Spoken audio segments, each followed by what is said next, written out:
He sees everything. của mình. Bây giờ mình sẽ tô màu bức tranh con tinh tinh để gửi tặng đến các bạn. Mình rất mong rằng các bạn hãy ủng hộ kênh YouTube của mình bằng những lượt like và lượt đăng ký The electric kênh BMW Road Home Sales mình event cảm ơn is các bạn on rất là now. nhiều. Lease the 2024 BMW i5 you drive 40 for $719 per month now through January 2nd.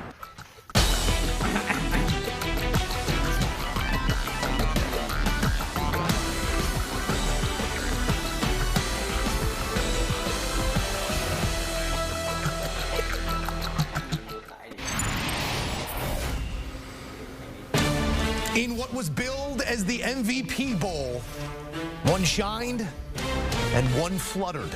Well, the passes did at least. Brock Purdy intercepted 4 times in a lopsided loss at home to the Baltimore Ravens, and Lamar Jackson, who is now the odds-on favorite to win the award. Purdy plummeting all the way to 5th favorite at 19-1. In studio alongside CBS NFL analysts Emery Hunt and Will Brinson. Fellas, not too many hairs to split coming off of this one. A decided advantage when we stack these two teams up, and that advantage goes to Baltimore on the road. Emery, what do you make of this emphatic statement specifically on the road tonight? The defense really stepped up and took away a lot of what San Francisco wanted to do. So you got to give credit to their defensive coordinator, Mike McDonald, and what he was able to do to really make them one-dimensional. Christian McCaffrey was a key factor early in the game. They started to take him away, which led to a lot of those Brock Purdy interceptions. And once they started to come, he started to roll downhill, snowball downhill. So they took away their best option, who I think is the MVP in Christian McCaffrey. They took him away, made Brock Purdy beat them throwing the football consistently, and he couldn't do that. So this defense, to me, really stepped up and made big play after big play, which is why they got the win.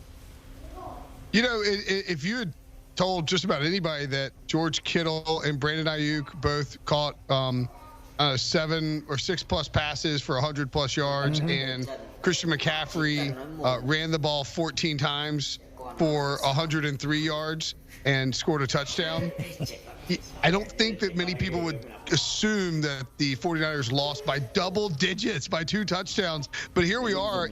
This is, I think, the most emphatic statement of the season from this Ravens team and this Ravens defense. We've seen them do this twice already this year to NFC teams. They did it to the Lions in Baltimore. They did it to the Seahawks in Baltimore. And both those teams were riding high when they came into Charm City. They got blown out. The Ravens took the show on the road here, went to San Francisco, and bludgeoned the 49ers. I mean, this game was, you know, this is supposed to be a delightful Christmas night special between the 2 1 seeds. And instead, look at the Grinch. Zay Flowers rolled into town and stole the presents from Whoville or Brockville. I mean, look, the Brock Lobster, man, he turned into a chunk of coal, throwing 4 picks. Felt like Jameis Winston out there for a little while. No offense to your boy, Emery, but yeah, I think this is just about as emphatic a win as you can have from this Ravens defense that said, all right, everyone was on the Niners. Everyone thought they were unstoppable. Let's pump the brakes a bit. We are a very, very good team that people, for whatever reason, just didn't want to really recognize. A result notwithstanding, what stood out to me, the physicality and violence of this football game. These are 2 teams that can bang with just about anybody. I'm excited to see who can go toe-to-toe with both of them in their respective conferences, because still 2 very good football teams despite this result. We do have to talk about Purdy and the performance or lack thereof, Will. You did have 2 tip passes, you did have an arm hit, but all interceptions belong to the quarterback. 4 on the night for Purdy. Does this give you any concern moving forward when the lights do get very bright come playoff time, that something like this might be lurking under the surface?